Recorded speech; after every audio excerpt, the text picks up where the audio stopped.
last years of the 19th century, that human affairs were being watched from the timeless worlds of space. No one could have dreamed we were being scrutinized as someone with a microscope studies creatures that swarm and multiply in a drop of water. Few men even considered the possibility of life on other planets. And yet, across the gulf of space, minds immeasurably superior to ours regarded this Earth with envious eyes. And slowly and surely, they drew their plans against us.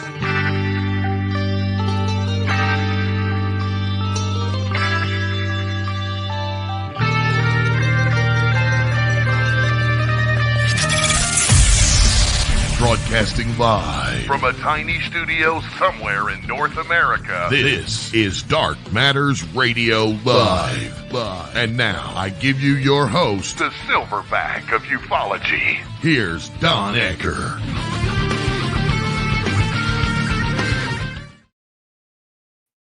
And welcome back to Dark Matters Radio, right here with the KGRAdb family. And this show, I think, is going to be not only entertaining, but it's going to be kind of instructional, because we are going to be talking about a case that happened 30 years ago. It hit nationwide on August 28th, 1995, from one end of the country to the other and around the world.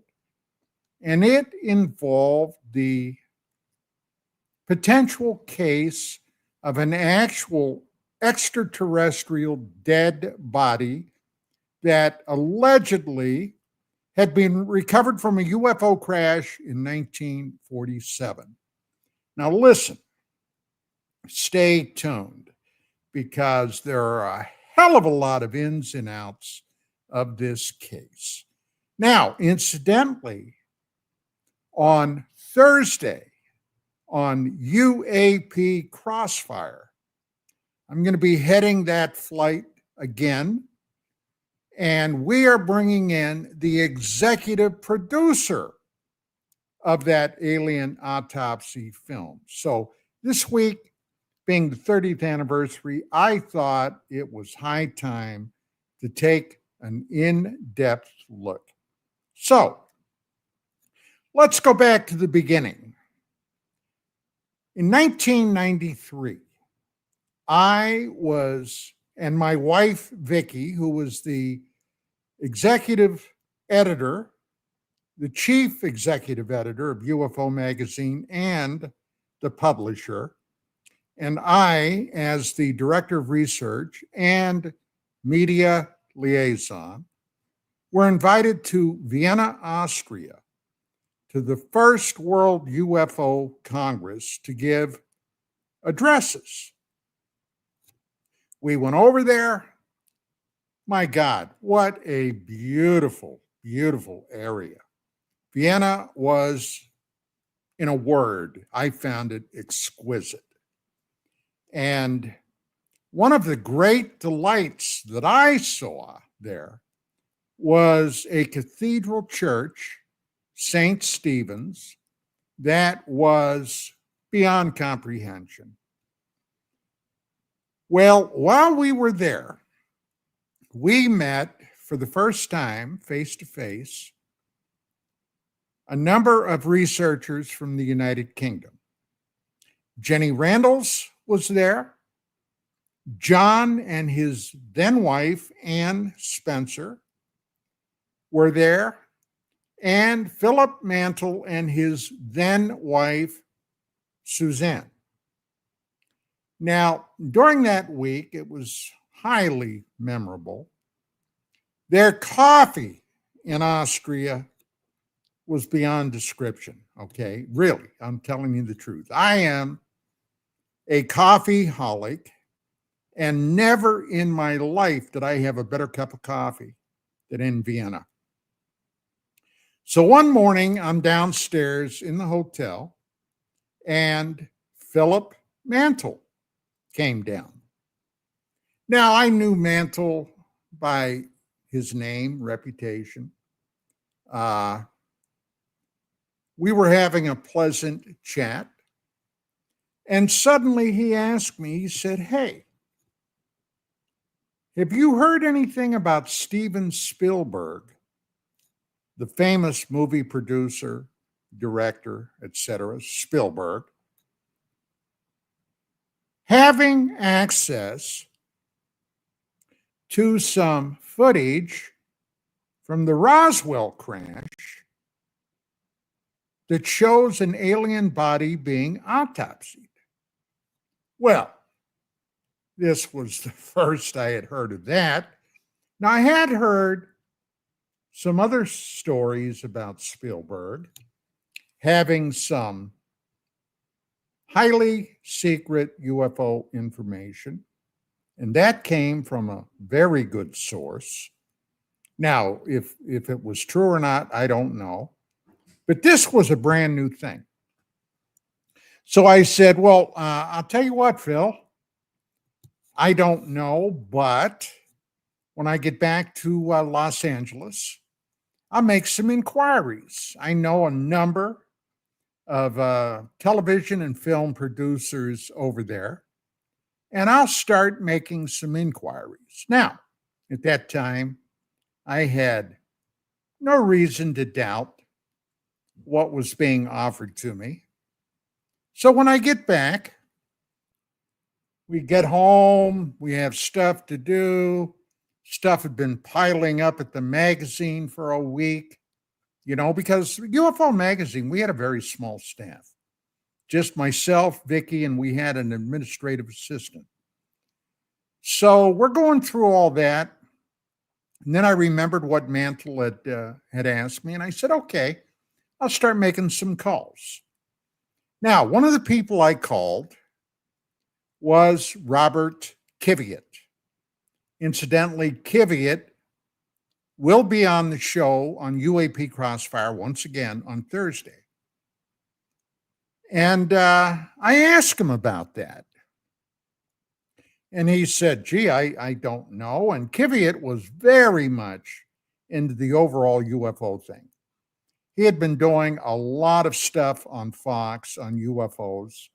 I had been in a number of those broadcasts. And I thought, well, if anybody can find out what the rumor mill has to say, it's probably him. So he gets back to me a number of days later, and he said, "No," he said, I didn't find out anything about Steven Spielberg." And I said, "Well," and I had told him what the story was.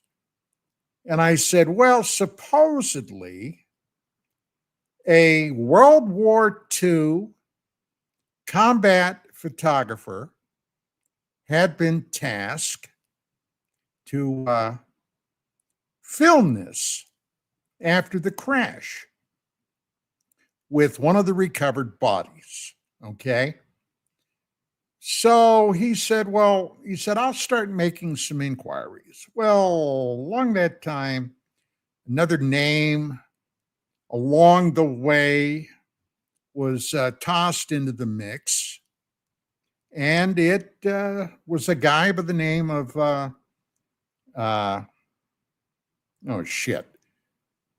Ray Santilli. Now, I had no idea who Ray Santilli was. So Kiviat makes some more inquiries. A bit of time goes by. Suddenly, Ray Santilli is announcing he has this footage, and nobody at that point supposedly knew who this combat photographer was that filmed this alleged autopsy. Now, at that time, I was doing my radio show on CRN, the cable radio network, called UFOs Tonight. That ran for about 5.5 years, garnered a hell of a big audience with that show. And among other things, I had been talking about this. And then we ran some articles in UFO magazine. Before you know it, this is everywhere. Okay. Now, among my listeners on UFOs Tonight were some fans. One of them, father, had been a combat photographer in World War II. Okay. And this guy contacted me and put me in touch with these fellows because they had a little group that they kept after the war. They'd periodically get together and, you know, among other things, commune in their fellowship. And I ended up talking to them about this. Now, we finally got a few snaps from this alleged footage. Now, among the people interested in this is when I first met, for real, Mr. Mark Center. Now, Mark was taken over by this story, and he began doing, and believe me when I tell you, this guy knows how to do a deep, deep dive. And of course, he's one of my co-hosts, so he's going to be talking about this tonight. But he dove into that. He was putting out also a newsletter during this period of time about the autopsy. And nobody knew whether this was real or not. Questions started to be raised because some of the pics that had been released that came from Santilli showed this body in what looked like a medical room, was lying on a gurney, and on the wall was a telephone with a coiled telephone wire. And for a while, people were saying, oh, they didn't have those back in 1947. Well, in fact, they did. Okay. So that kind of got blown out the door. But there were other things. Now, this alleged cameraman had absconded, according to the story, with a canister of film that he shot showing the autopsy. So I get on the horn and I call Santilli. I called him in the UK, okay?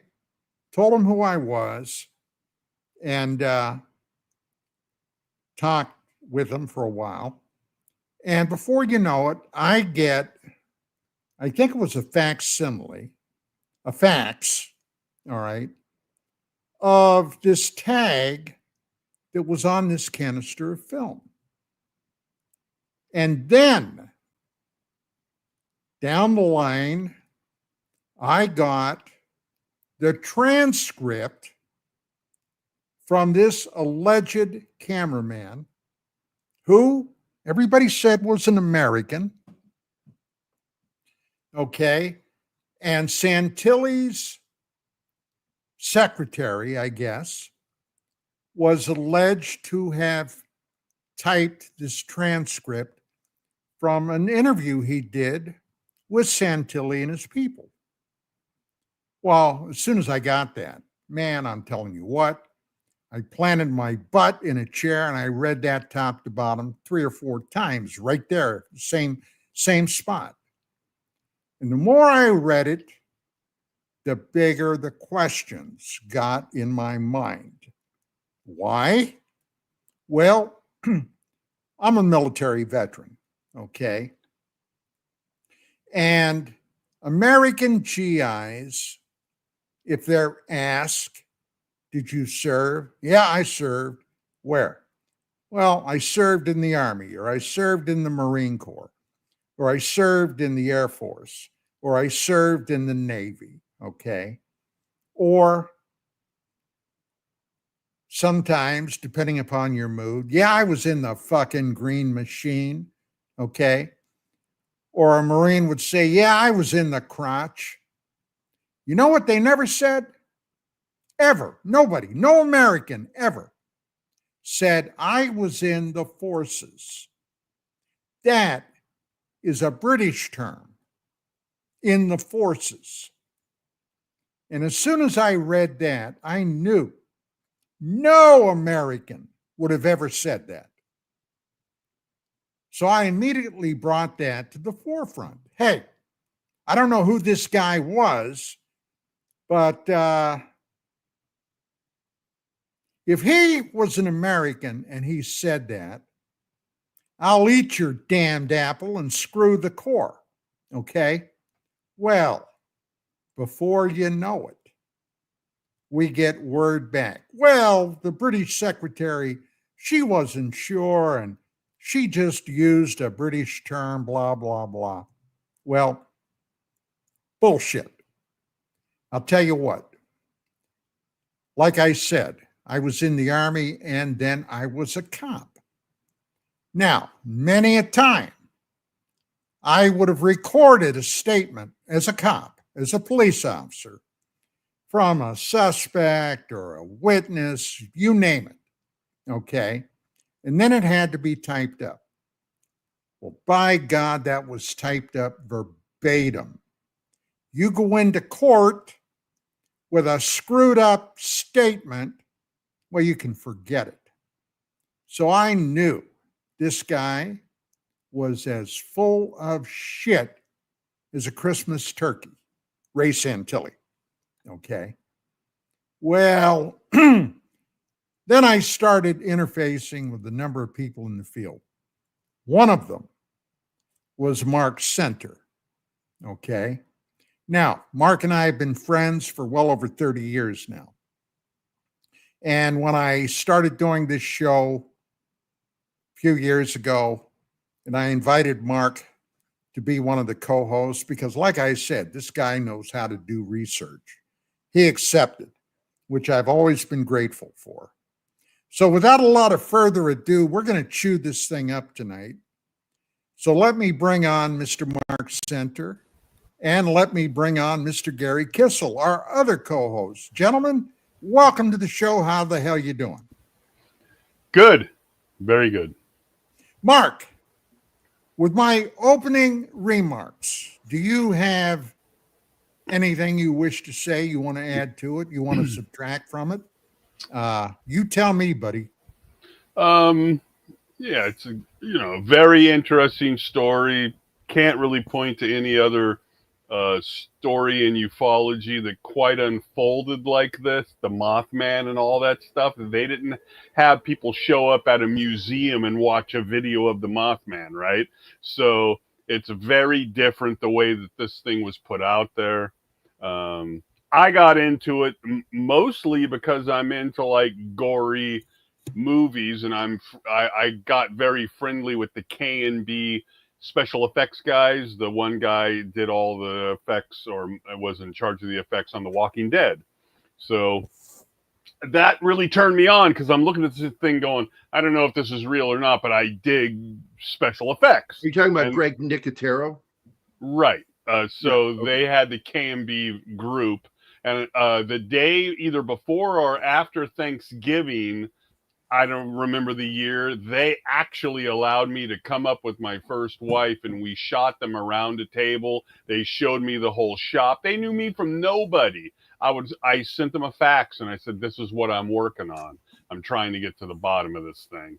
And they were very nice guys, and they showed me around, and yeah. So, there are, as Don knows, you meet other people when you're involved in any sort of research. That's even maybe more enlightening than the research itself, depending on what your likes are. But the first work that I did, this book by Michael Hessman. Now, Philip Mantle's name is on it, but he didn't really have a lot to do with that book. There were so many problems with that thing that I did a pretty deep dive on that book in my old website. to at least bring those issues up. Problems I had with the book, problems with what Hessman was saying and all that. Fast forward another 15 years or so, and Hessman, I'm not saying it was because of me, but Hessman dropped out totally because he was very involved, as Don knows, in the 80s and 90s. I mean, that guy was on, TV shows, and he wrote books and yada, yada, yada. He dropped out completely. His college work was about religious scholarly stuff, and he actually got a job of some sort at the Vatican or something like that. And I went on to his LinkedIn and that stuff, and I noticed nothing up there about any of the stuff he did for 20 years. And I contacted him and I said, "What's up?" And he goes, "Well, you can imagine, Mark, that if you're going to flip your career over to something else completely removed from that, probably not a good idea to muddy the waters." And I kind of agreed with him that he wanted to do something else and make a living. So he just left all that in the rearview mirror. I have a lot of issues with stuff he used to say, things he would pass off as real. Evidently, maybe he purloined footage from time to time from people, put his name on it. I don't know exactly about that, but some people got in touch with me about that. Anyway, when it comes to the autopsy, we can end the show right here, Don, and this is why we're never going to know. Now, we think it's fake, but we're never going to have that physical conclusive proof. Ray Santilli never gave any footage, any original copy footage with the alien on there to be looked at by Kodak or anybody else. No matter what you people might hear out there from the people who believe this footage is real still, he never gave footage with the alien on it to be tested, ever, to anybody. He gave clear leader to Lawrence Kate at the Hollywood Kodak office, who I talked to.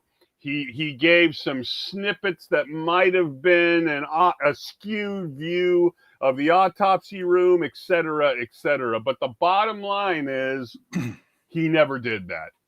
And that is a huge problem. And he'll never answer that. He'll be a snake and a weasel about that. And we can go on. It's a deep story, but we can go on, Don. But that's probably for me the biggest problem with the whole case is that he refused to do that. We were in touch with Kodak. Mm-hmm. Okay, back at that time. And Kodak film. Now, of course, today, I don't even know. Are they still making Kodak? Oh, yeah, film? Yeah. In fact, the new Jurassic Park was shot on film. So, yes, they still do film. Okay. That had a code on that leader of the film. Okay. Now, depending upon what the code is, the code on that leader allegedly was either, 1947. Of course, that's when the incident at Roswell happened. 1927, or conversely, 1967. Yep. Now, we all know when the Roswell incident happened, regardless of what that incident was 1947. So that kind of fell in there. But then a lot of things happened. One of the people that I interviewed, and Mark, you'll know this name, during that period of time, was a camera specialist expert, worked for all kinds of photography magazines, etc., by the name of Bob Schell, Robert Schell. Schell was involved in this. Now, what happened to Schell later, and what the hell, I'm just going to throw it out there. Bob Shell had a model, and apparently he was having extracurricular activities with this gal. This gal liked her drugs. Bob apparently, I guess, liked her drugs, but he liked his drugs. And during a evening session, the girl OD'd and died. Well, that kind of threw a lot of cold water on everything Bob had to say about this case. He's currently in the Stony Lonesome Slammer, okay? Haven't talked to him in, Jesus, years. And so that was one of the problems that cropped up. And of course, this document, this statement from the cameraman was fraudulent in my book. And I began calling it fraudulent. Now, you and I had met back then. Did you follow what we were doing at UFO Magazine? Yeah. I had a subscription to your thing. I went to all the conventions. I brought them. I did a thing. This was back in the days of the zine, right? A lot of people put out zines on uncut horror films and stuff like that. And my zine was called UFOs, Aliens, and You. And I printed up almost 500,000 pages. And each one was about 50 pages long, and I gave them away around the world. And I paid for the shipping and the whole thing. Never took a penny for any of this stuff because, hey, I'm on a religious crusade. I want the truth to get out. Me and Video Dave Aaron. And I was completely yes, I was 100%. I was right involved in the timeline. CompuServe forum, where Ray Santilli would come on and talk to us, and you could ask him questions. Hey, Ray. Yeah. I mean, I was deeply involved in all this stuff. Had my own autopsy group and email group, probably anywhere from 8 to 15 people. This is back when bulletin board was a thing. Yeah. So I had the group, and that's where Spiros Malaris popped up through Philip Mantle. And as much as the non-dating of footage with the alien creature on it was never done, and that should be the end of it right there, while Spiros Malaris, who's in the UK, who says he made the whole thing, and he said he, made the bodies and all that, and the sets and all that. When he signed the contract with Santillian, the contract said, you got to give everything back to me as part of the contract. And he did. However, when he was in my group and we were going back and forth, there was a couple of people on the group that still to this day believe the stuff is real, or at least some of the stuff is real, or something like that. He looked through hard drives and things, and what did he find? He found a little clip of unaged debris footage on one of those hard drives, and he gave that to us. He didn't hold it back or anything. He sent that out, and it was, I don't know, like a 10-second clip or less of that tent with the table with all the stuff there, crystal clear. So at the very least, I know Ray Santilli's a snake because he wouldn't have the footage dated with the alien on there, and I know Spiros Malaris had something to do with it, because where did he get this footage? This was crystal, and this was before AI. This was before you could clean stuff up like the Patterson film and all that. And I looked at that and I said, well, look, at the very least, Spiros Malaris was in this universe of the creation of this thing. He put a book out called This, and it took them a while to do it. I can't find it. It's in my archives here. You can't. It was a self-published thing. You can't buy it now, but I got a copy of it. It's very well done. How much evidence is in there? Not very much. He did what he was supposed to do. Gave it all back to Santilli, and by luck, there was this little clip he found on a hard drive. On, like me, I've got like 50 hard drives around here, right? So, when did you decide this was totally fraudulent? I held on the fence longer than most people because of the inspection of the footage. That really bothered me. It was like, come on. And Santilli to this day says he still has footage of the first autopsy, where it's kind of like a gynecological exam, right? And then I guess you might want to ask Kvyat this. I think that's one of the reasons why they decided not to use that in the show, because it's a little graphic, right? But he, up until, I don't know, time flies, but let's say 20 years or something, he made the claim they still had that footage and they would release it, blah, blah, blah, blah, blah. When I finally had to finally make the call like this, while Spiros Malaris doesn't have a buku amount of evidence, okay, he seems to have the timeline down pretty tight. The location of his girlfriend's condo where they shot it, supposedly, and that unaged footage. That was a game changer for me. Nobody has ever seen that.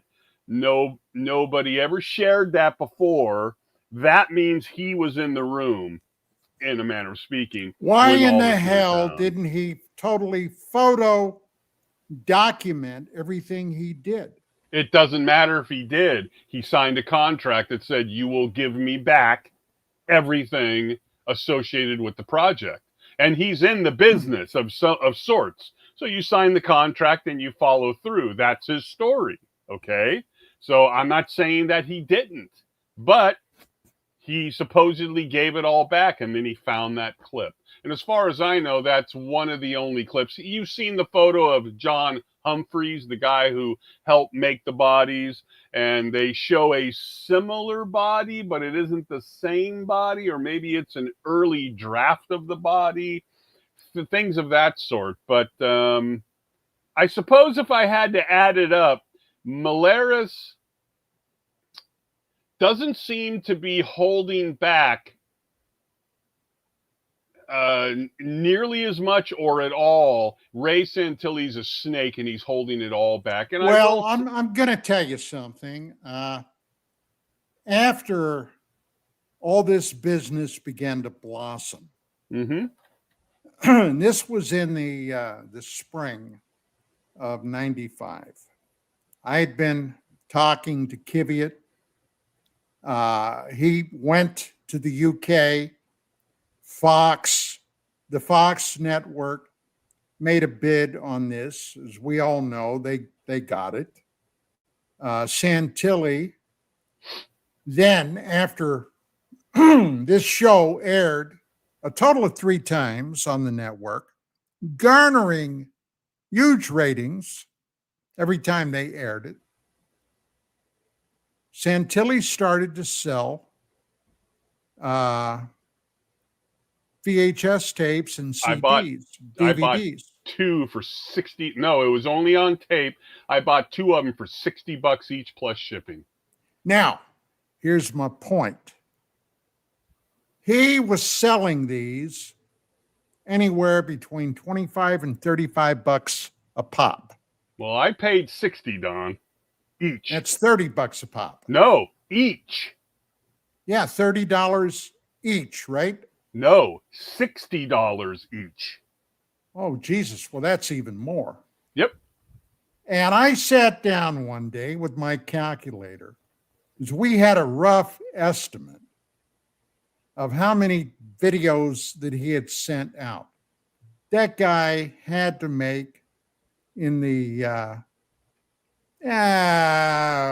arena of somewhere between 35, 40 million dollars. Hell, maybe even more than that. All right. Based on a fraud. Okay. Look, there's no way in God's green earth that I thought, especially after I read that statement from the GI cameraman, I read that, I knew this was pure bullshit, pure. And there was even talk at one point of a lawsuit being brought against Santilli. Do you have any info on that, Mark? Well, that was, not much. It was rumor.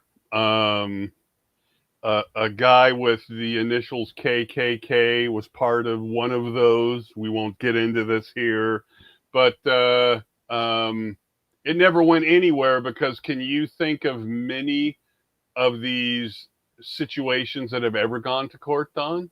The Patterson film footage, or Nessie. I mean, there's a lot of people who have made a lot of money off of horse shit. Yes. Well, okay. Now, later, during that year of 95, I did a lot of thinking about this. I put on my cop hat, did a hell of a lot of thinking, and then I thought back. I am convinced, because now this is metaphorical, okay? I don't mean this literally, metaphorical. But I am convinced that Philip Mantle was in bed with Santilli. He made money out of this too. I think because of what we did at UFO Magazine, I am convinced he was sent to prime the pump with us about this. Okay, I am convinced of that. And the Spielberg deal, there was a Spielberg involved, but his name was Volker Spielberg from Germany. And the guy supposedly had a interest in European pornography over there. The best kind. He was filming European pornography. Now, hey, I guess in a way that's an honest buck. All right. But he was involved with this whole thing. And Santilli, of course, nobody that I'm aware of, at least on the surface, confronted him about that, except for Bob Kiviat. And Kiviat on Thursday, I'm sure, will talk about this. Yeah, I'm not exactly. Volker Spielberg, okay, had ties through his family to German Nazism during the war. Sig Heil, okay, Sig Heil. So I don't know how deep that went, but one thing he did ask Robert Kiviat when Kiviat met him, are you Jewish? Yeah, I don't know of his true involvement, because if you listen to what Spiros has to say, when they shot the first one and they showed it to Spiros, and he said, this is a joke. And Santilli said, well, I don't have any more money, which evidently came from the German. And Spiros said, well, I'll put the money up for the second one to show you how you could really do this, right? So, yeah, I guess his involvement, if I recall correctly, was he ponied up the money for the first one. That was a little bit more exploratory, shall we say, with the body. And then Spiros did the second one, evidently. Yeah, Yeah, with mantle, I don't know. I've got this mantle book and this one, and I've when I went to one of the conferences, I had lunch with him and Jaime Musan, and everything was fine there.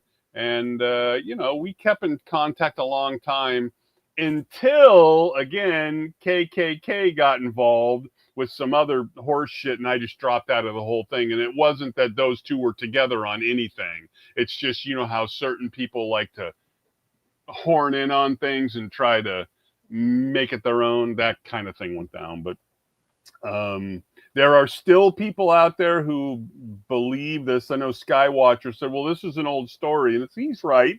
But then again, how many old stories are out there that are still being believed? Well, my God, old story.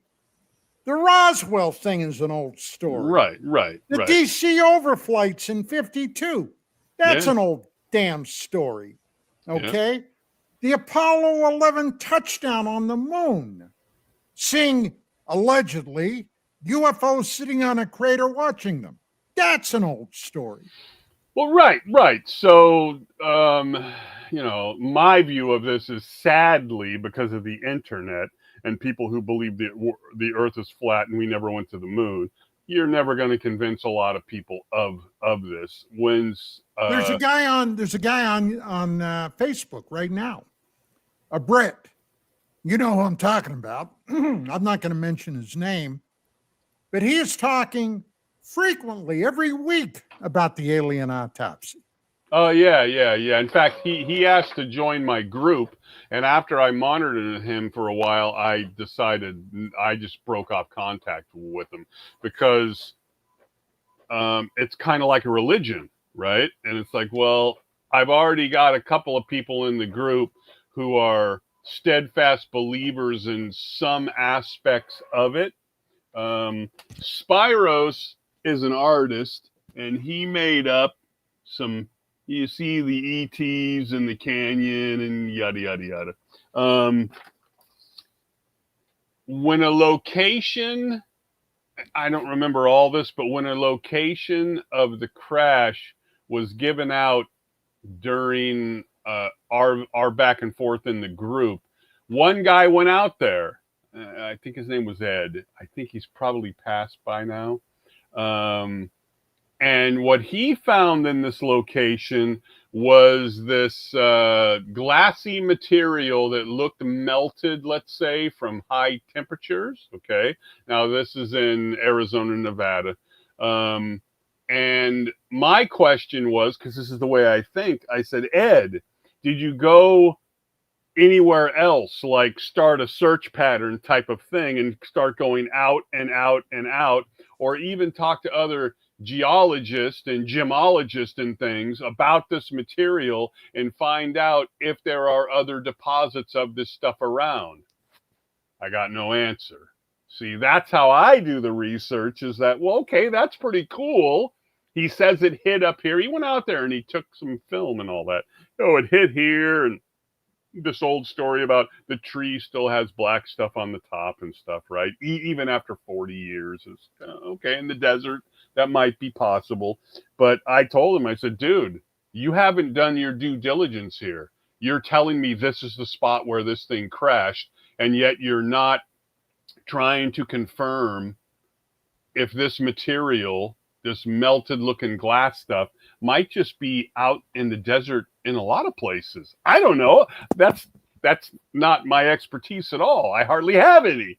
But that was never done, and yada, yada, yada. So, yeah, that guy is still up there. He talks about it. If you bring up these questions, there's always an excuse from both sides, I suppose. But, I'm glad you're doing it so people can hear our view of this thing, and some of these names, they can do their own research. Is this going to make a difference for the flat earthers and we never went to the moon people? No, but you can't be bothered by that, right? You can't be bothered by that because the internet has made a shit show of all of this stuff. All of this. So I haven't been in touch with Mantle in a long time. He did get sick again. He's got a heart thing that killed his brother, if I'm correct. But he's still hanging in there. So I sent a little thing to his wife and said, "Hey, I hope he pulls through," and he did. But this was a very interesting thing. Now, again, Don, I didn't make my call for a long time because some stuff bothered me about the case, and it wasn't stuff that pointed to it being real. It was basic investigative stuff that wasn't being done. That's what bothered me. And I said, I'm not going to make my decision on this until we have some basic investigative things done, like the dating and all that. Even with Kiviat, right? And I don't really know him that well. He did ask me. He called me up once when I was involved with Video Dave and all that to possibly be on the greatest hoaxes ever solved, told thing. And I told him I don't want to. That's not my thing. I don't need to be on TV. And it's not my thing. So I didn't. But, he's a producer. He's never going to tell us the behind the behind here's the deal. Here's the deal. When I get involved in something like this, I automatically go into my detective mode. Okay. And originally, early on into this process, before July of 95, okay, I've been waiting for some time because he had the tape or the film, whatever, the tape. Yeah, the tape. Yeah. Of what Santilli had given him for Fox. Yes. I wanted to see it. Okay, I wanted to see the goddamn thing. I was the person that brought it to him. Finally, one morning, it was a Sunday, he called me up and he said, "Come on down to my office, you can see the video." What's in the box? What's in the box? What's in the box? We go down there, Vicky and I go down, and I see it.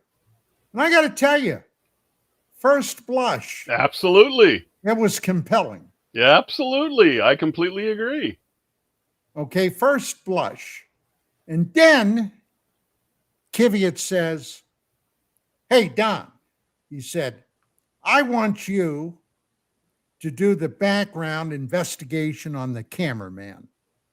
Look, right over here. That's your desk. That's your telephone. Do you want to start?" And I said, whoa.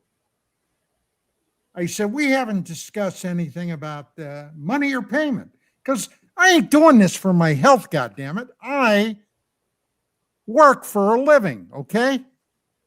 And then he looked real sheepish. And he said, "Well, you'll get a credit." yeah. We really don't have any money to pay you." Mm-hmm. And that pissed me off. And I said, "Really? Make it so." Let me see. Jonathan Frakes is hosting this, right? Commander Beefcake from Star Trek. There you go. Commander Beefcake. Is he doing it for free?" He didn't have nothing to say. Yeah, of course. So I said, "Well, Bob, have a good day. Vicky, we're leaving." And that was it. It's funny that you should say that because Video Dave Aaron, and I don't have the timeline perfect on this because long time ago, but he got a copy, a dupe of the whole package that evidently that you saw too. It had the debris footage on there and it had all the other footage. He got a copy of that from somewhere, and then he started duping it, baby. And he sent me a copy for free, because we were good friends at that point. And he was duping that thing off like it had the Midas's gold touch on that thing. I don't know how many of those things he sold, but I got it a month ahead of the show, so it must have been July, the same as you. Now, can you remember? And again, I don't have a diary. When you saw the original tent footage not the stuff with the tie and all the debris, but that tent footage that was on the greatest hoaxes ever told. Well, it was in that time frame. Right. Okay. Right. But the bullshit story that was being passed around, 1947. Who was the president in 1947? Harry S. Truman. And the bullshit story was that Truman was photographed Yeah. going through seeing that material. Right. So everybody wanted to see that. Yep. Because if they would have had that, that would have been almost. And then when questioned about that, it's until he changed the story slightly and said, "Oh, it was on a label." We never saw the label, but that's how he changed the story, right? Right. Very interesting. Once a so bullshitter, Gerry, always Gerry, a bullshitter. Gerry, Yeah, Gerry, I've what do you got some to thoughts say? done. I've got some stuff because I've been holding back. I've been talking in the chat, saying the things I want to do because I wanted you two to work your shit out. So I'm reminded of something else that happened a few years before this with the Majestic 12 documents. Yeah. Because I remember looking at it, and the first thing I noticed, and I saw other people popping up with this stuff, was how they wrote the military date in there. And I said, that's not a real military document. It's not, it's fake. That is somebody that doesn't know how to write a military date in the military. Because the military date is day, month, year, always in all documents. You know what I'm talking about, Don. Yeah. And this falls into the same category. And what bugs me about this is how people that do these things think that they're somehow going to help. And they don't understand that when you fake this shit, you're doing damage to the future research. You're doing real damage. It's all about attention, dude. It's all about attention. I know. And making money, if possible. So is there anybody in the chat who is... Well, you got Rick Laguinness's wig. He says, Don is a raging capitalist. Goddamn right I am. Goddamn right. No, I'm saying, is there anybody in there who is more of a, well, you know, we don't know if it's true or not? No. I think pretty much everybody over here is in the same camp of, yeah, okay. that was some bullshit. Right. And, right. you know, once a liar, you're always a liar. Anything Santilli said after that, it's like, well, I have this. It's like, no, you would have shown that if you had that. You know, that's bullshit. And what's worse is they destroyed the props.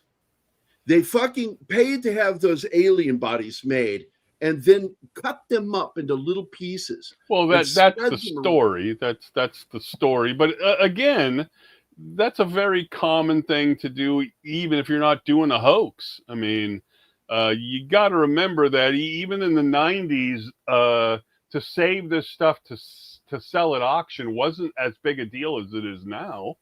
It just was not. I'm not talking about that, Mark. I'm talking about that. What is purported to have happened is it was cut up and then spread out. Well, right. I don't know if I can believe that Spiros had nothing to do with any of that. All he said is, I gave everything back. I gave everything back. And he says, I wish I wouldn't have, but a contract's a contract. And if you start lying about they were afraid of being found out is why they wanted it back. Yeah, of course. Yeah. It's boy. Yeah, I spent a lot of time, Don. I went and I talked to camera people. I drove around, not out of state, but I drove around, made phone calls around the nation.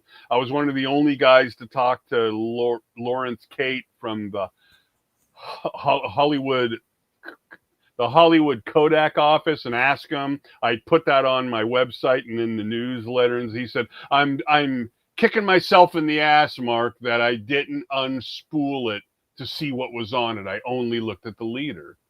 And again, that was another one of those weird things, Don. I'm not an investigator like you, but I'm looking at that going, wait a minute. You and Santillan Schofield or Schofield and somebody else, I forget. You take one can of the 22 or 23 cans that they bought and come all the way over to Los Angeles, California to go have this guy look at this thing, this priceless film footage, and you schlep it all the way over. And I said, that just, there's place, and supposedly they did do this in Brussels and the UK and a few places. You got the same answer. France. Right.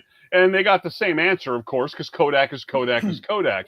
But you would bring this all the way over.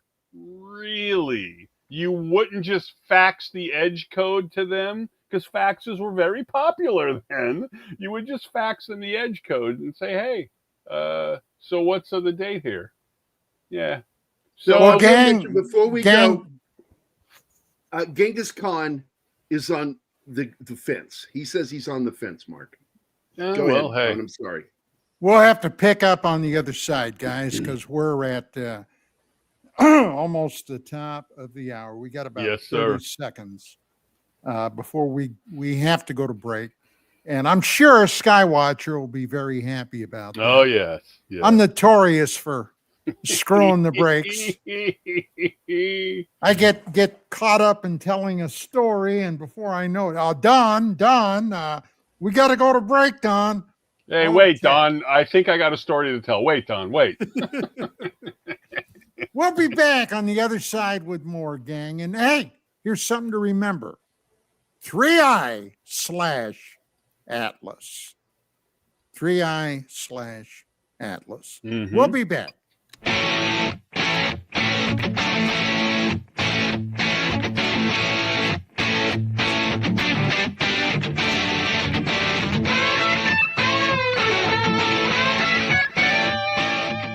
Hold on to your seats, Cosmic Explorers. KGRA Digital Broadcasting, the unrivaled #1 source for raw, uncensored paranormal and UFO talk radio, has just unleashed a sizzling online merch store. Stay cosmic on the move with accessories, rugged phone cases, vibrant yoga mats, and notebooks perfect for jotting down UFO sightings.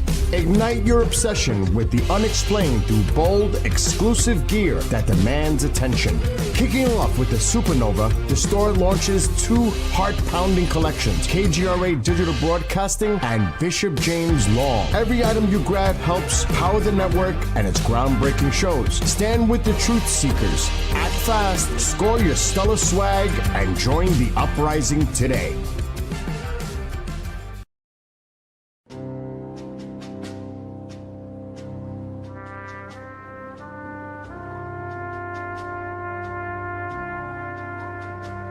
From Iraq and Afghanistan,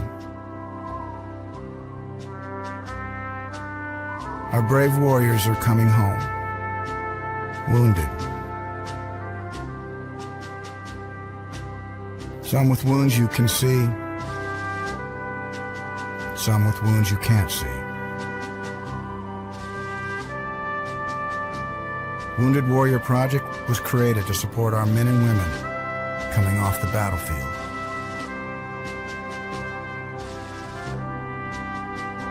Please help carry these warriors the rest of the way home. Get involved at woundedwarriorproject.org.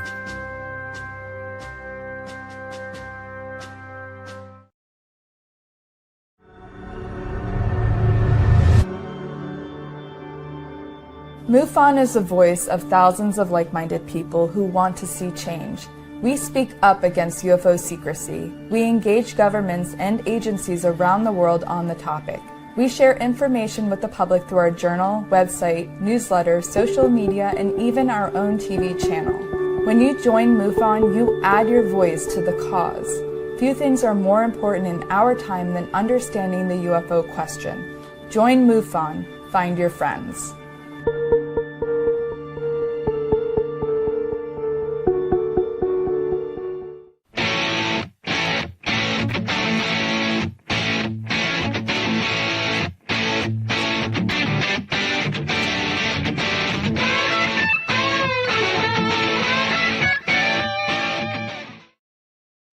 And we are back. And before we get back into it, I got a question for you gentlemen.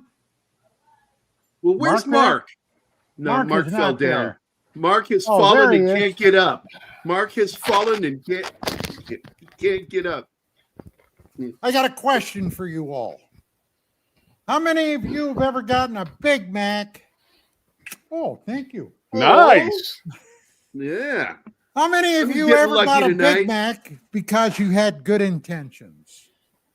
Well, the wife just brought home a grass-fed ribeye from Sam's Club. I know what I'm having tonight. Oh my goodness. Oh no. Goodness. So anyway, for that audience member in the chat room calling me a raging capitalist, you don't get Big Macs. Don't get Big Macs because you have good intentions. Or the new band from Gerry, Raging Boner. Please welcome Raging Boner.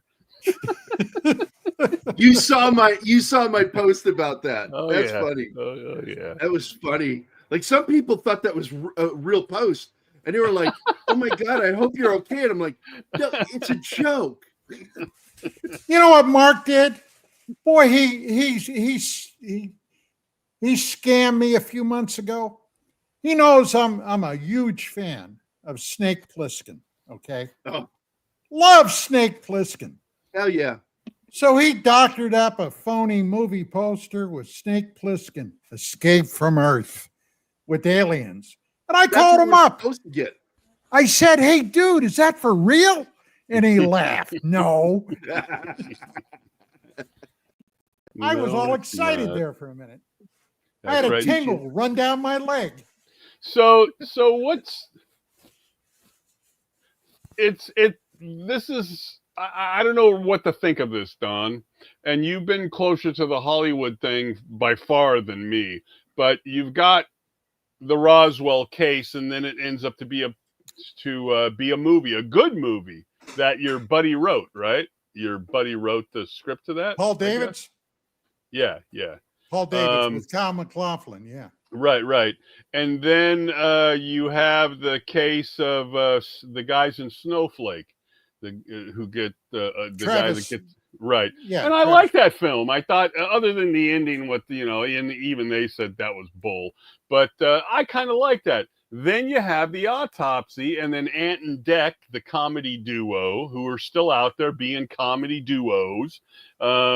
They make a movie, Alien Autopsy, right? And I'm not going to say it was as good as those other two movies, but I watched it. I never watched it. I never saw it. It's not bad. It's not. The guy who, I think if I recall correctly, the guy who plays the cameraman is Harry Dean Stanton. Well, come on, that's worth the price of admission right there. Yeah, there. Yeah. So, but then they take it a little further, and they were going to do a Broadway show on the Alien Autopsy. I don't think that ever happened. I can't recall, but does the Hollywoodization of these cases mean anything in the big picture of this stuff? Okay, I'll give it to you straight, just like I got it 30 plus years ago. For about roughly 10, 12 years, I was very, very close friends with Dwight Schultz. Dwight Schultz from Howling Mad Murdoch and the A-Team, Lieutenant Broccoli on Star Trek, The Next Generation and Voyager, okay, was very, very fascinated and interested in the UFO subject. And I asked him one time, I said, let me ask you a question. I said, you know all these people. And hell, he knew them all. Big freaking stars. Patrick Stewart and Mr. T, George Papard, God, you name it. He was he played Robert Oppenheimer in Fat Man and Little Boy with Paul Newman. I mean, you don't get much bigger than that.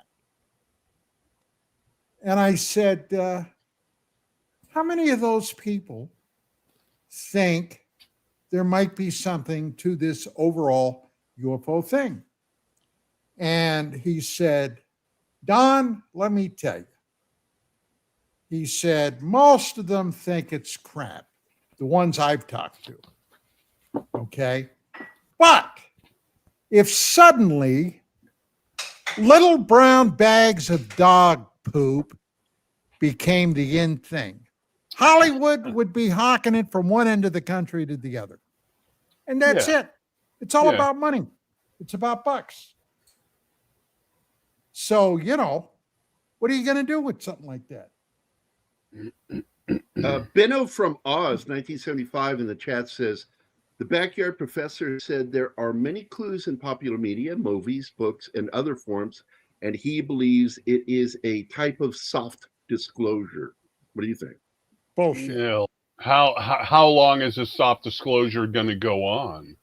Look, I've said it before. Not that I'm hawking my paper. I wrote a paper about a year and a half ago called Disclosure, a Dangle Too Far. Now, granted, I haven't put it in many places where people can download and read it. Maybe I should do something about that. But here's my bottom line. Disclosure. Never, ever going to happen. Why? Well, there's been some talk about it.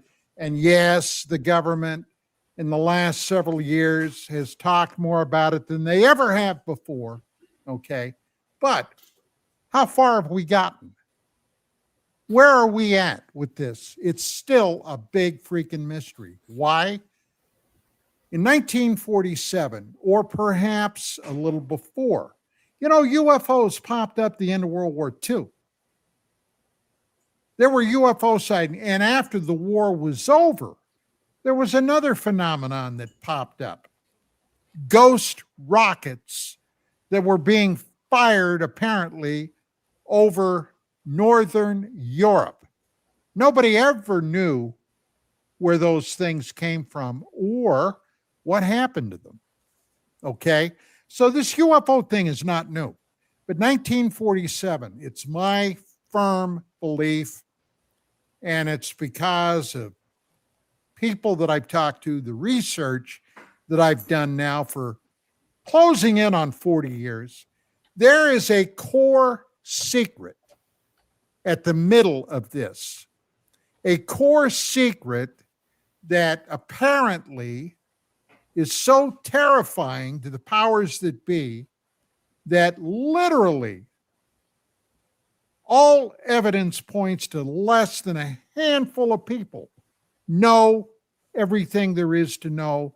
And there's terror that if the secret is ever released or gets out, it will shake up civilization around the globe. Now that sounds pretty grandiose, but whatever this core secret is surrounded by a special access program, which means you ain't never going to hear nothing from nothing ever, my friend, nothing. Now, why and how does national security figure into all of this? Well, just think about this. You may have heard me say it before. I'm going to say it again. But immediately on the heels of the Roswell event, whatever that event was, 3 things happened. Boom, boom, boom. Immediately following that event that changed potentially this nation from a republic of laws to a police state in the worst of circumstances. Number 1, the United States Army Air Force, which had been all through World War II, okay? We didn't have a separate service entity. It was the Army Air Force, was stripped completely out of the Army. and made its own separate organization, which meant now they have tighter control over it. Number two, out of the blue, the government created the Central Intelligence Agency, the CIA, immediately following Roswell, all during World War II, at the height of one of the most destructive wars in all of history. We didn't have a Central Intelligence Agency. Now we did. And one more thing. Into law was signed the National Security Act. And that was truly draconian, okay, with a capital D, draconian, which, among other things, enabled the powers that be, if it was deemed a threat to national security of the United States of America, they can upend, including premeditated murder. People don't like to talk about that, but that's in the freaking law, okay? So, with all of that on the heels of Roswell, think about it for just a minute. What does that tell you? That something was discovered that scared the bejesus out of them. Well, so there you go. Hello? Yeah, no. I was just thinking about the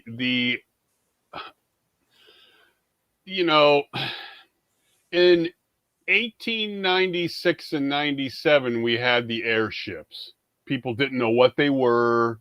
They were up there, yada yada yada, right? Right. While they saw these things, which is a form of disclosure, by just seeing them, you don't get an answer as to what they are. But it is a form of disclosure.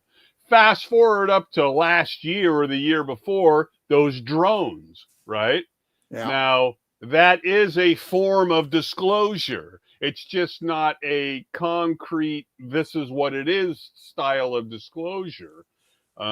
Society moves along after the airships of the 1800s. Society moves along after Roswell. Society moves along after the flap in the 90s in Mexico. And we just continue to move along, herky-jerky style as it may be. So when we have Grush and these people, and the government getting involved like they've never been involved before, and the SAPs are absolutely involved in this situation, we're never going to know because SAPs are involved. Right. You're never going to know, ever. You're not even supposed to mention that you know about them, right? Well, you see, that's the thing. That's the thing. I did a paper before I did the disclosure document. I did a paper on the Eric Davis, Thomas Wilson situation. Now, Eric Davis is a scientist. He worked for Bobby Bigelow at NIDS, okay? People I've talked to in his field, I might add, people I've talked to said that Davis could have a raging argument, shaking the foundations of the building with himself. All right. And Thomas Wilson was an admiral who headed up the Defense Intelligence Agency. Now, back in the mid-90s, all right, there were some people, among others, journalist Billy Cox, astronaut Edgar Mitchell, Dr. Stephen Greer. All of them were at the Pentagon, and they corralled several senior officers. One of them was Wilson. Okay, now this guy, the job he had basically, he headed up the military version of the CIA. Okay? If he were a civilian, he would have been in charge of the CIA. No, he was a military officer in charge of the DIA. And they convinced him and several others that, yes, there is something to this UFO thing. So, Admiral, will you do a little checking around? Yeah, I will. So he did, according to documents that later surfaced.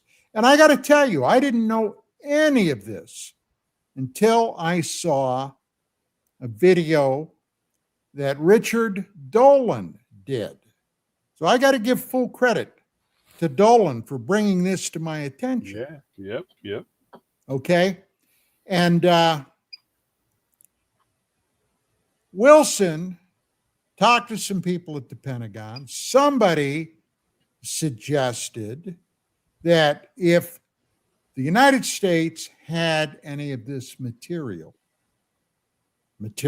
yeah, things like UFOs that were recovered after they were crashed or whatever happened to them, it would be one of the aviation corporations probably out here in California. Now, I don't know this. I do not for a fact know this. I'm speculating, but I think it's good speculation. I think Lockheed, all right? That's who I think.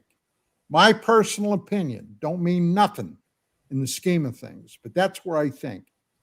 So Admiral Wilson called them. They refused to talk to him on an open line.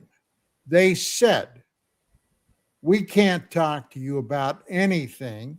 If you want to see about anything, you're going to have to come out here to the coast. Well, he purportedly did. He flew out there. They took him into a skiff, all right? He asked them questions, and then the security supervisor in the skiff reached over and pulled out a book known as the Bigot book. And anybody that is qualified, basically, to receive any of this information, their name and identity will be in this book. He searched the book. No Admiral Thomas Wilson was in there. So he said, well, sorry, Admiral, we can't talk to you. Have a nice flight back. Not allowed. And purportedly, Wilson hit the freaking roof. He flies back to D.C. He's going to raise holy hell. And somebody pulled him aside and reminded him, you know, you're supposed to retire here before long, and you got a nice fat pension going to be coming to you, and all this other stuff. And there's the possibility that when you retire, they'll give you another Admiral's star. Do you really want to do this? And then he settled down. He thought better about it, and he shut his mouth. Now, how do we know all this? Well, Eric Davis. Eric Davis had a meeting with Wilson in the parking lot of EG&G in Las Vegas. And he took copious notes. Okay? Copious notes. Now, I know exactly what he did, and whether Wilson knew it or not, I don't know.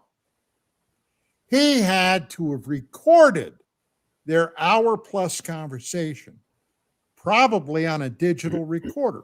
And then he wrote it up because it was entirely too detailed if he wouldn't have done that.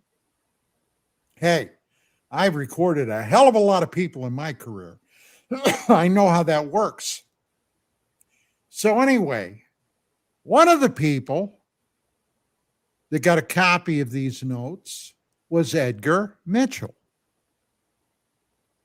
There was also a lawyer in Australia that got a copy of these notes, and several other people. Okay. When Edgar Mitchell died, somebody was going through his papers and found this interview, or whatever the hell you want to call it, from Davis and Wilson. Ergo, it got out there. So I wrote a paper on this. Now, according to the rules and regulations about any topic that is surrounded by an SAP, once again, that means Special Access Program, it is a violation of federal statute that if you even have knowledge, regardless of whether you know anything or not, if you even have knowledge of a program that's surrounded by an SAP, you cannot talk about it because you are liable to be federally prosecuted. So, when, among other people, Billy Cox called Wilson up, Wilson denied everything. He had to. Okay? If he would have admitted to anything, he would have been in violation of federal statute.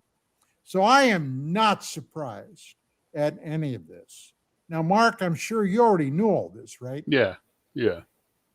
So when it comes to disclosure, we have a population.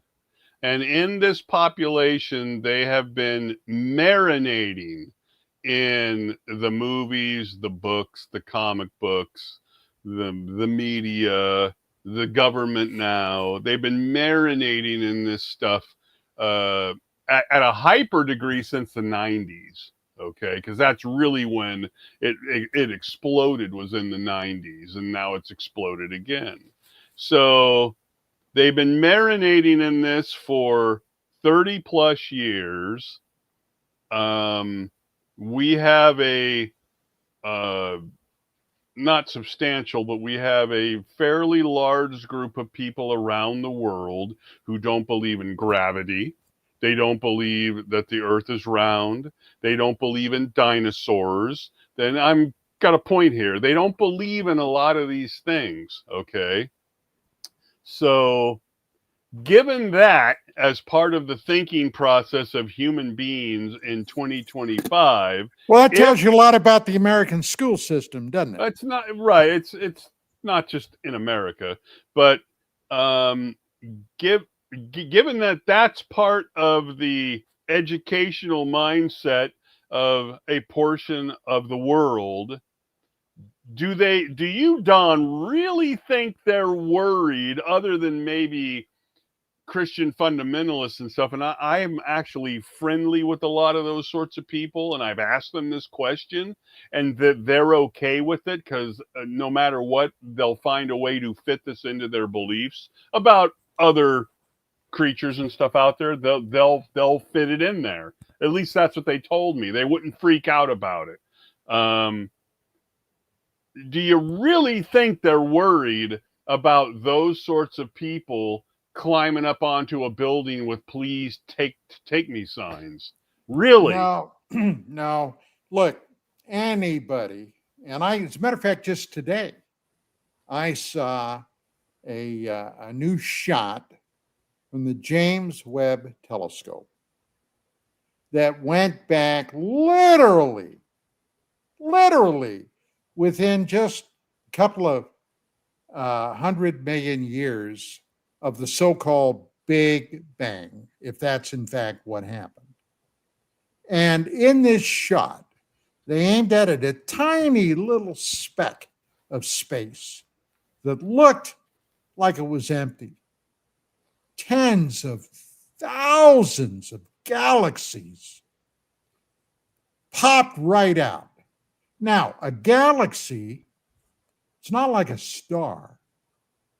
It's billions, a galaxy like our Milky Way, billions of stars, probably trillions of planets, and they saw all of these thousands and thousands of galaxies. So anybody that has the belief that we are the only game in town, oh my God, I feel sorry for you. Okay. Yeah, I think that's less now. So one has to ask, other than the nefarious reasons of the world government, let's call it, to obfuscate and hide something else non-alien, but use that, right? Doesn't seem to be a lot of reasons, if it's out there, to not just disclose. Because, I mean, look, right now, we have something happening very, very interesting. We have apparently the third example, and there have only been 3 that we know of. That interstellar objects are flying through our solar system. Now, back in 2017, the first one that they ended up calling Oumuamua, all right, we didn't even know it was here because it came out of the sun where we couldn't see it and flew past the Earth before we noticed it. And then because it's sped up. Inexplicably, it sped up as it left the solar system. Yep. Now, among other people that remarked on that, Harvard astronomer Avi Loeb remarked on that this thing, and there was nothing about it that resembled any commentariness about this thing. Wasn't it an ice snowball, dirty snowball? It was apparently a very flat object shaped like a cigar. All right. Then we had a comet that did come in. All right. Apparently from interstellar space. Well, then on July 1st, another object entered the solar system. Very close to the same ecliptic path that Oumuamua was on. This is going to be flying past Jupiter, Mars, Venus. Okay. And apparently, it appears at this point, and Avi Loeb said this, to be self-luminescent. Not luminescent like a comet. Okay. Doesn't have a big trail like a comet has, nothing like that. He believes it's possible. He's not saying it is, but it's possible that it is an extraterrestrial device of some kind. Now, a lot of people have been remarking on this, okay? And of course, you always get the doomsayers that are out there preaching a little fear porn about things like this. But I find it fascinating. And we've talked about this before. What do you guys think? I find it, dude, there are people who are, we've got tubes under the pyramids. Okay. And where has that gone? Nowhere. Gone nowhere. We have supposedly a giant creature under the sea that's moving. I don't know if you guys have seen this, but go on to YouTube, right? And you're talking about down in Antarctica? Yeah. I'm not talking lobe down. I can't. I don't have the education to talk him down. I can't, right? But I'm getting sick of this shit, Don. And this doesn't discount what he's saying. I'm just getting sick of this. Well, because there's never a resolution. That's what makes you pissed off. Well, it's not only that. It's just I used to like the Mystery History channel on YouTube, and they've just gone deeply into this stuff now. Deeply into this, and I unsubscribed. I can't deal with it anymore because they're constantly showing all of this happy horse shit, and who has the time to do the wheat from the chaff thing? I don't, nor do I really want to, right? So I don't know if Loeb's correct. I don't know why he's saying this stuff. It could be for good reason. It could be for some other reason. I have no idea. Clueless. I just find it highly suspect that we're ramping up even more so than in the 90s. And it was crazy, Don, in the 90s. It was nutty with the Mexico. Oh, tell me, I was there. Right. It was freaking crazy. It's way worse now. And again, does this have something to do with the ease of fabrication of some pretty cool stuff? Sure, it's a little easier to fabricate things now and share it now. I get that. But it almost seems like it's purposeful, Don. Almost like we're just going to throw all this garbage out there, just overwhelm the eyeballs, the ears, and the head. Just because there's clicks involved, there's money involved. Hollywood's going down the shitter big time. So money's got to be made off multimedia somehow. And again, I bring up those drones again. Boy, wasn't that a big story, guys? The drones was a huge story. And it's just it was a psyop, and we suspected that it was a psyop. I have no proof that it was. I don't know what it was. They've spoken up and said that it was us. They said it was us. And I'm like, if that's true, you're fucking assholes. Just to test to see what people would do. Fuck off. Well, I'm surprised nobody went out there with their 30 caliber deer rifle. Oh, some people did. They started shooting at these things, and that was funny as hell.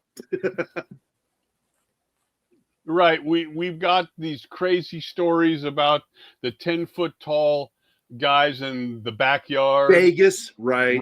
And then that crazy thing on the strip where supposedly they took the shot, and some other people looked into that. And of course, they're potato cams that are being used. And they said, well, wait a minute, we think it's probably this and that. I mean, it gets to the point, Don, and I don't know if you're there, but I am. You just want to throw your hands up in the air and say, I'm wasting my time here. There's TV shows to watch. There's steaks to eat, right? I mean, it's just gotten so worse, so bad. So thank God for people like Mick West, man. No matter what people might think of that guy, he has conclusively proven things like the jellyfish thing, and conclusively proven the light on the top, on the ceiling. I forget what they call it, the chandelier. He's conclusively proved when they said, "Oh, look, there's a giant disc with a shadow underneath it." Conclusively proved within hours where it came from. And well, there are certain people, okay, and this I go back to the Mexico 91 example of this. The Mike Wallace of Mexico's 60 Minutes, a guy by the name of Jaime Maussan. Videos. Yeah.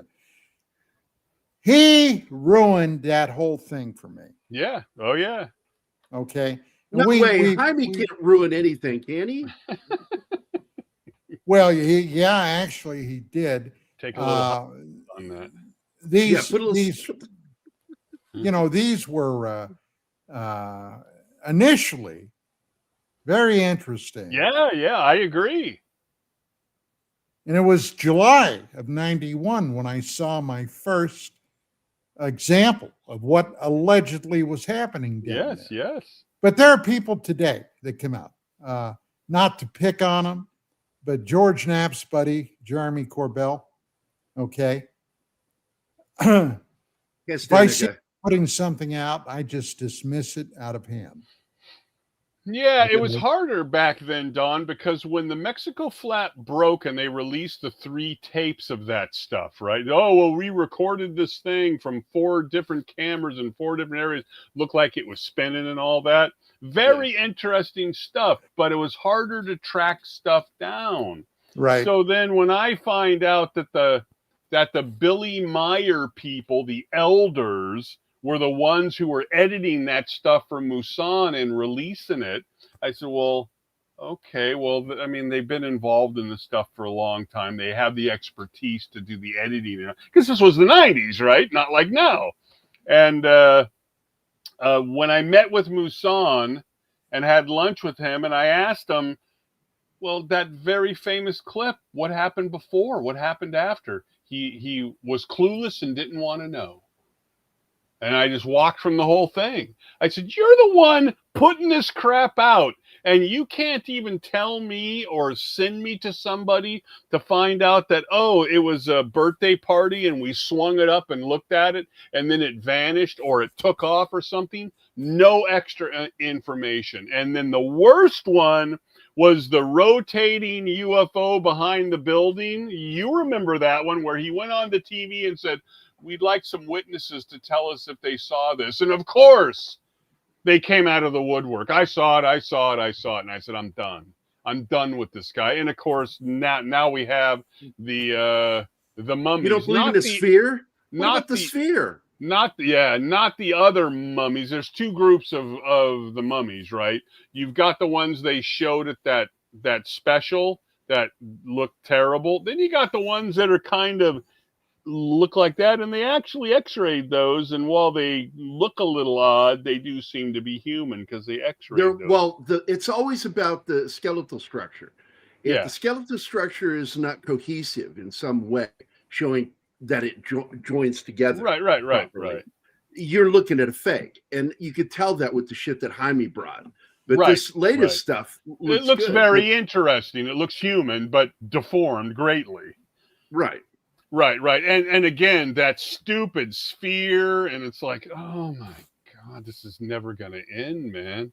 It can't end. Why? Because everybody's got an HD camera and a producer, not only in the phones, but on their laptops and stuff now. It can't end because everybody's part of it. Now, granted, Red Panda guy, there's people out there trying to do the good work. I get it, that they are actually trying to do work. Mick West and things, but how the hell are you going to keep up on this?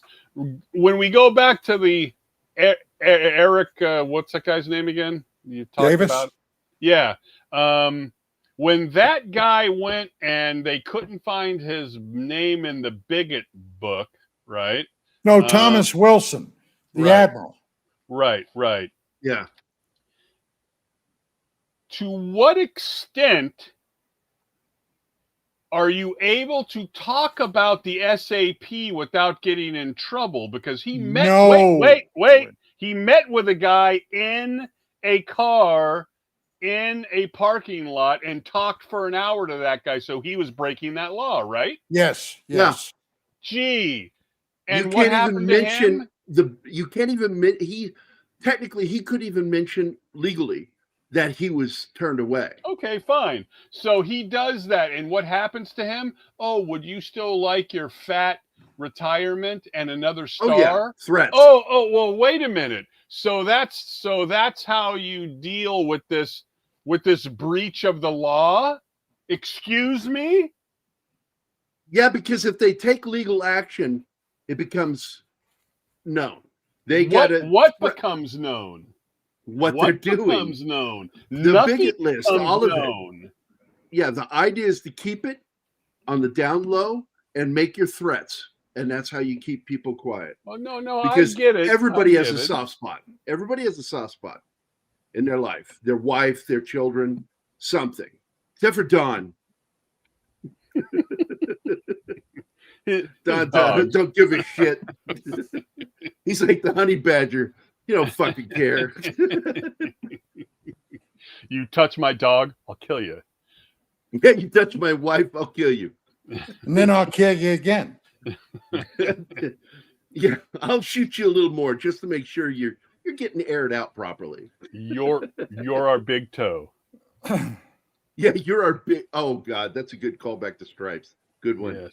Well, Sergeant what do you Halston. guys think about this 3-eye atlas? I mean, Gerry, you've been following. I've this, been haven't you? reading up on it. Because Mark wasn't here this last time, I don't shut up. I didn't have to shut up so much because I like listening to Mark.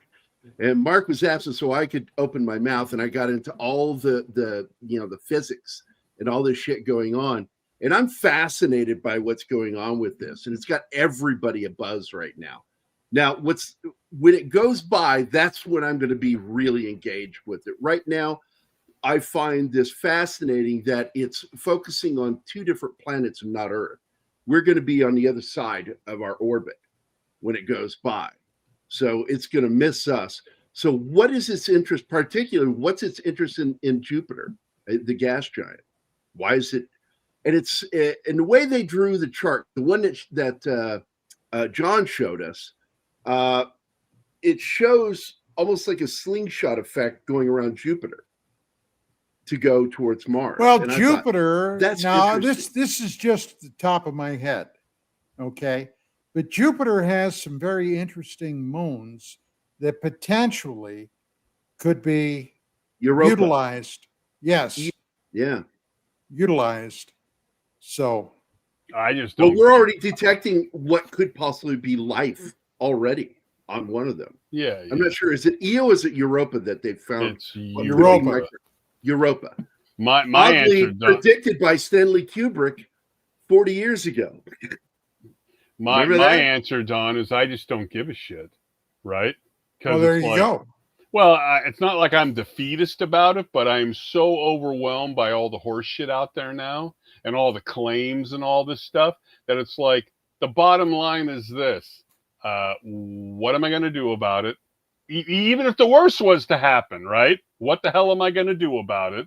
So, like Gerry said, just wait and see what happens. And, All I know, as a former soldier, I would like to know if there is an end date when they're going to invade and destroy us so I can go out and finally get the clap.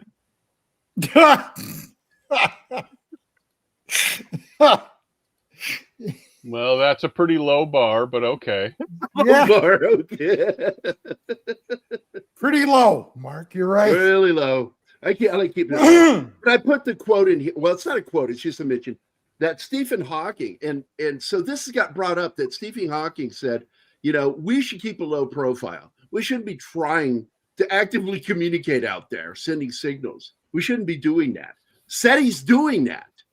And it's like there's passive listening. That's always good. But when we're shooting signals out, these scientists are possibly putting us in harm's way. Right, Because but we we're don't know already what's out kind there. of doing that anyway at a slower rate. But Well, we're we did it already- in 1977 when we launched Voyager 1. No, I mean And we in sent out general, a cookbook. our waves, the different. I'm no expert at this, but they've been. Well, you're talking about going radio out. waves, all that stuff going up. But They're what weak. I've understood about that is that they're so weak and it's hard to break because they're spread out. By the time they get somewhere, they might not even know how to read them by the time they get there. Right, because they're So- stupid, because they've got, interstellar travel and they can go through wormholes and stuff. So they're pretty You know stupid. what is being bounced around continuously What's every that? day that goes out into space, easily detected? What's that?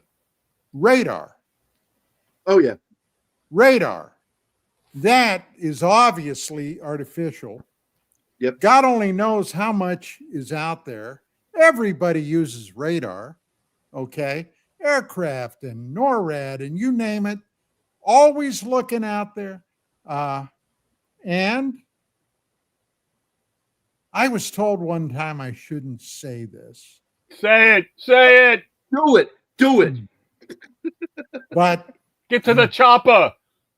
yeah, really. Who else do you think is keeping a close eye on everything out there all the time? China. NSA. the National Security Agency. Well, sure. Signals and technical business. That's their bailiwick. Yeah. Looking out there all the time. Now, back in the late 80s, there was a young lady that had been in the Air Force. Her name was Simone Mendez, okay? And she got herself in a bundle of trouble, including the FBI getting on her. She was working in one of those signal intelligence centers when purportedly they observed what appeared to be artificial craft entering the solar system. This immediately was sent to NSA. UFOs, all right? Now, I would imagine they have the technology, they can look out that far. But she stole a carbon paper from those readouts. Okay. And then showed it to some people. It was a big story at the time. I remember big story. This, yeah. Okay. And she's just lucky she didn't end up in the slammer. But hey, it Mark just shared it in the chat. Yeah. Right. Yes, there you go.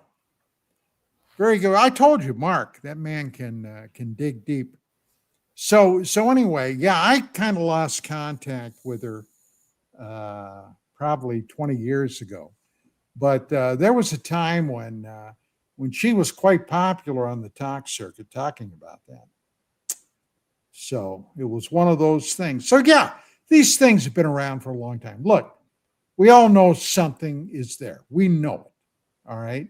You don't have 80 years of this stuff continuously flowing and there not be something to it.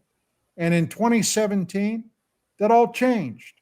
Changed with Harry Reid, and it changed with the disclosure about the Nimitz battle group. Regardless of what those tic tacs end up being, all right, suddenly a lot of people started to take this subject much more seriously. And I got to tell you, I never would have believed that the people that have shown an interest in this would have been showing an interest 25, 30 years ago. Never would have believed it, but yet here it is.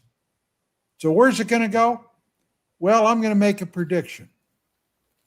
It's going to be the same bullshit for the next 40 or 50 years that we've just witnessed the last 40, 50 years. I don't agree. Unless the aliens decide to come down and announce themselves. No, I think no evidence.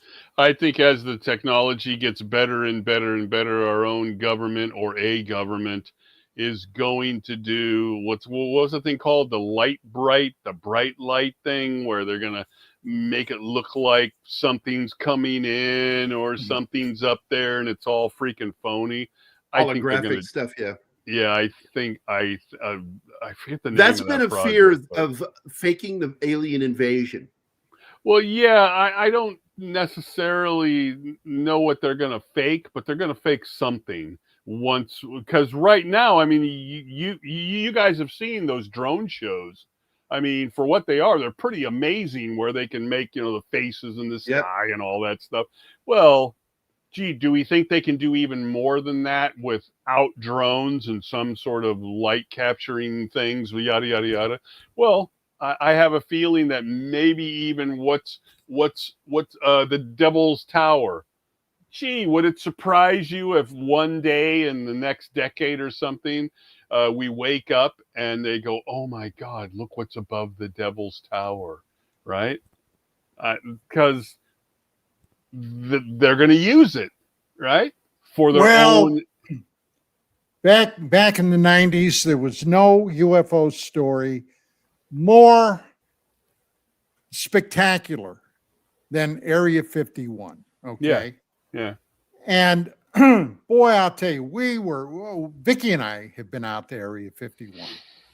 And we were out there a number of times. As a matter of fact, after Independence Day, ID4, all right, Vicky and I were invited to go out, both give a talk when they renamed the extraterrestrial highway. All right. The governor of Nevada was there. It was a big, it was a big shit show. Well, anyway, people were driving out there all the time. And this all went back to Bob Lazar. Bob Lazar in the late 80s talking about the Wednesday night UFO test and all that kind of stuff. Well, one night, a car full of people were out there by the infamous black mailbox. Now, the mailbox is not black. It's white. Racist. For whatever reason, right. Whatever reason. It's the black mailbox. And as they're driving along there, and it is, to say there's nothing out there would be an understatement. Okay. That is, if Nevada has an asshole, that's where it starts. Dust and lizards. Dust and lizards. And suddenly, as they're driving by the black mailbox, a 6-foot Wile E. Coyote cartoon figure popped into existence right there. Now, needless to say, they were somewhat taken aback. And I thought about that. And it hit me. They're using some kind of laser technology, holograms, God only knows what. Right. That's what I think they're going to do. Yeah. It's the weaponizing of holography. Absolutely. Yes. But Wile E. Coyote, can you imagine? Yeah. Now, if they'd have shot the Roadrunner there too, huh? I would have enjoyed that. I would have went, hey, I'll help you kill him. Yeah. So, these kind of little factoids, they get lost in the shuffle. Hey, most people have the capacity for a memory of about the width of a gnat's ass, all right? Because we're on to the next brand new, exciting news cycle. Yep. Well, guys, we're down to about a minute left. All right. Do you have any final thoughts, Mark or Gerry? Well, hey, thanks for bringing it up. It's always good to try to get people to look for themselves out there. There is information about the autopsy out there. And, hey, do your own research. Don't listen to us. Gerry? With me, look, man, I believe in being paranoid, but the fact is, look, they're probably already interacting with these sons of bitches anyway. The reptilians and all that shit. I do want to meet some of these Nordic, because some of the AI artwork I've seen of the Nordics, they got some big titties. And I'm like, yeah, nice. That's nice. Yeah. Well, thank you for keeping the bar high, Gerry. Of course. It's what I do. I noticed. Well, that's it, folks. Hey, Thursday night, 5 p.m. Pacific, 8 Eastern, UAP Crossfire. The executive producer of the Alien Autopsy will be joining the panel. In the meantime, have a great week. We'll see you then, and keep those eyes pointed up. Good night. God bless Sam and Dean Winchester. Live long and prosper.